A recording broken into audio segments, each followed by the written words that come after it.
ইরানের অর্থনীতি ধ্বংস করে সরকার পতনের হুমকি যুক্তরাষ্ট্রের। তেহরানের সঙ্গে ব্যবসা করলেও শাস্তির হুঁশিয়ারি।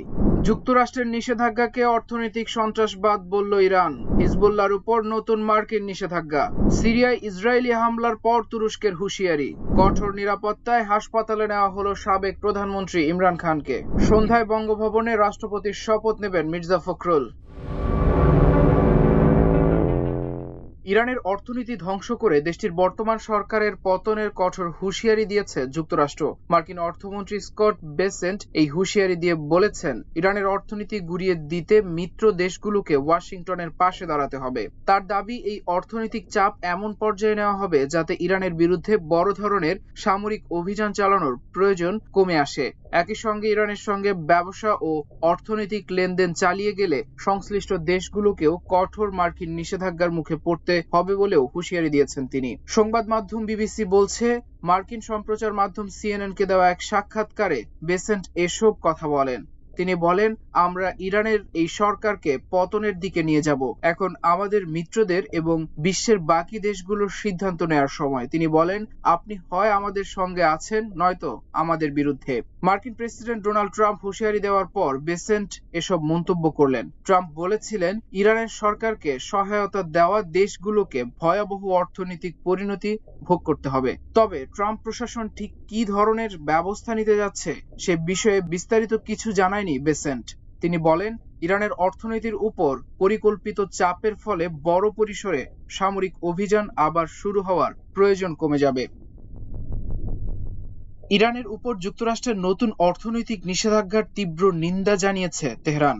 দেশটির পররাষ্ট্র মন্ত্রণালয় এসব নিষেধাজ্ঞাকে অর্থনৈতিক সন্ত্রাসবাদ বা মানবতা বিরোধী অপরাধ হিসেবে আখ্যা দিয়েছে। বৃহস্পতিবার এক বিবৃতিতে ইরানি পররাষ্ট্র মন্ত্রণালয় দাবি করে, যুক্তরাষ্ট্রের নতুন নিষেধাজ্ঞার মূল লক্ষ্য সাধারণ ইরানিরা। এসব পদক্ষেপের মাধ্যমে ইরানের জনগণের উপর অর্থনৈতিক চাপ আরো বাড়ানোর চেষ্টা করা হচ্ছে বলে অভিযোগ করেছে দেশটি।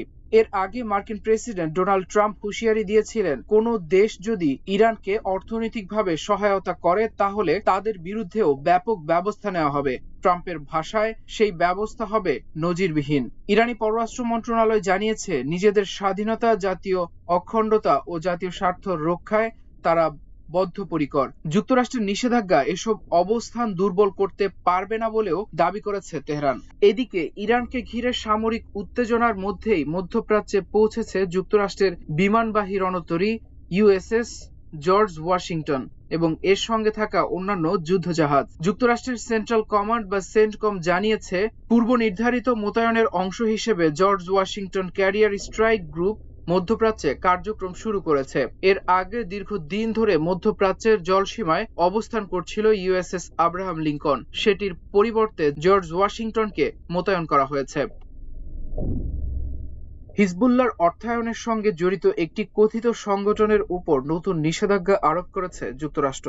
একই সঙ্গে লেবাননের এই সংগঠনটি ইরানের ইসলামিক রেভলিউশনারি গার্ড কর্পসের, বিশেষ করে কুদস ফোর্সের ঘনিষ্ঠ নিয়ন্ত্রণে রয়েছে বলেও দাবি করেছে ওয়াশিংটন।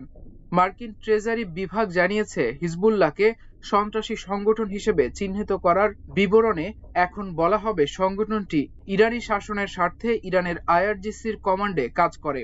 যুক্তরাষ্ট্র 1997 সালে হিজবুল্লাহকে বিদেশি সন্ত্রাসী সংগঠন হিসেবে তালিকাভুক্ত করে। 2001 সালে সংগঠনটিকে বিশেষভাবে চিহ্নিত বৈশ্বিক সন্ত্রাসী হিসেবেও ঘোষণা করা হয়।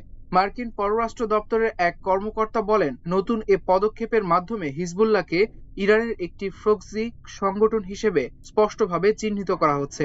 এর আগে সংগঠনটিকে তুলনামূলকভাবে স্বাধীনভাবে পরিচালিত একটি সংগঠন হিসেবে বোঝার সুযোগ ছিল।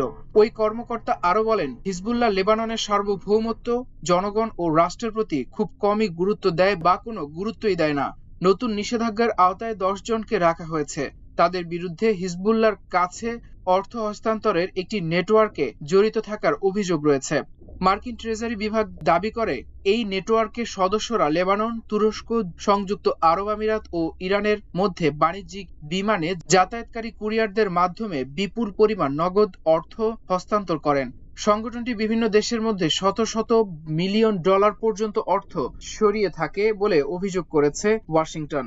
এর মাধ্যমে হিজবুল্লাহ প্রচলিত ব্যাংকিং ব্যবস্থার বাইরে থেকে বৈদেশিক মুদ্রা সংগ্রহ এবং মার্কিন নিষেধাজ্ঞা এড়িয়ে চলার সুযোগ পায় বলে দাবি করা হয়েছে।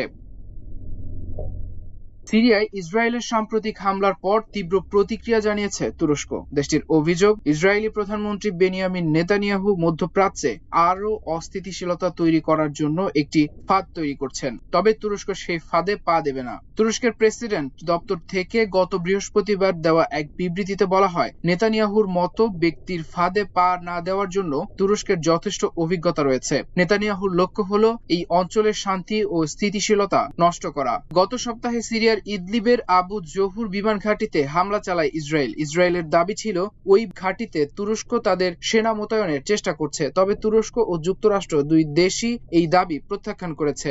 ইসরায়েলি হামলায় বিমানটির রানওয়ে ক্ষতিগ্রস্ত হয়। ইসরায়েল দাবি করে হামলার কয়েক ঘন্টা আগে সেখানে তুরস্কের একটি সামরিক প্রতিনিধি দল গিয়েছিল। তুরস্ক অবশ্য জানিয়েছে প্রতিনিধি দলটি কেবল বিমান ঘাঁটির পুনর্গঠনের বিষয়টি পর্যবেক্ষণ করতে সেখানে গিয়েছিল। সিরিয়ার একটি পর্যবেক্ষক সংস্থাও একই ধরনের তথ্য জানিয়েছে। অন্যদিকে নেতানিয়াহু দাবি করেছেন ওই এলাকায় তুরস্কের সেনাদের উপস্থিতি ইসরায়েলের জন্য নিরাপত্তা হুমকি তৈরি করতে পারে। কঠোর নিরাপত্তার মধ্যে পাকিস্তানের সাবেক প্রধানমন্ত্রী ও পাকিস্তান তেহরিক-ই-ইনসাফের প্রতিষ্ঠাতা ইমরান খানকে হাসপাতালে নেওয়া হয়েছে। শুক্রবার মধ্যরাতে রাওয়ালপিন্ডির আদিয়ালা কারাগার থেকে তাকে ইসলামাবাদের শিফা আন্তর্জাতিক হাসপাতালে নেওয়া হয়। ৩ দিন আগে পাকিস্তানের সুপ্রিম কোর্ট স্বাস্থ্য পরীক্ষার জন্য ইমরান খানকে হাসপাতালে নেওয়ার নির্দেশ দিয়েছিল। সরকার ওই নির্দেশ পরিবর্তনের চেষ্টা করলেও আদালত এতে সম্মতি দেয়নি। এরপর আদালতের নির্দেশনা অনুযায়ী তাকে হাসপাতালে নেওয়া হয়। ইমরান খানের দল পাকিস্তান তেহরিক-ই-ইনসাফ বিষয়টি নিশ্চিত করেছে। তবে তাকে হাসপাতালে নেওয়ার পর পাকিস্তান সরকারের পক্ষ থেকে আনুষ্ঠানিক কোনো মন্তব্য পাওয়া যায়নি। ৭৩ বছর বয়সী ইমরান খানের শারীরিক অবস্থা নিয়ে এর আগে উদ্বেগ প্রকাশ করেছিলেন তার আইনজীবী ও পরিবারের সদস্যরা। আগস্টের শুরুতে করা একটি পরীক্ষায় তার উচ্চ রক্তচাপ এবং রক্তচাপের ওঠানামার বিষয়টি ধরা পড়ে। পরিবারের সদস্যরা আরও জানিয়েছেন, দীর্ঘদিন কারাগারে একা থাকার কারণে তিনি অস্থিরতা ও আতঙ্কের সমস্যায় ভুগছেন। ইমরান খানকে হাসপাতালে নেওয়ার আগে শিফা আন্তর্জাতিক হাসপাতাল ও এর আশপাশে ব্যাপক নিরাপত্তা জোরদার করা হয়। সেখানে কয়েকশো পুলিশ ও আধা সামরিক বাহিনীর সদস্য মোতায়েন করা হয়েছে বলে জানিয়েছে পাকিস্তানের একজন শীর্ষ কর্মকর্তা। ২০২২ সালের আগস্টে অনাস্থা ভোটে প্রধানমন্ত্রী হারানোর পর ইমরান খানের বিরুদ্ধে একাধিক মামলা করা হয়। ২০২৩ সালের আগস্ট থেকে তিনি কারাগারে রয়েছেন। তার স্ত্রী বুশরা বিবিও বিভিন্ন মামলায় সাজাপ্রাপ্ত হয়ে বর্তমানে কারাগারে আছেন। দেশের ২৩তম রাষ্ট্রপতি হিসেবে আজ শপথ নেবেন মির্জা ফখরুল ইসলাম আলমগীর। শুক্রবার সন্ধ্যা ৭:৩০টায় বঙ্গভবনের ঐতিহাসিক দরবার হলে অত্যন্ত আড়ম্বরপূর্ণ ও ভাবগম্ভীর্যপূর্ণ পরিবেশে এই শপথ অনুষ্ঠিত হবে।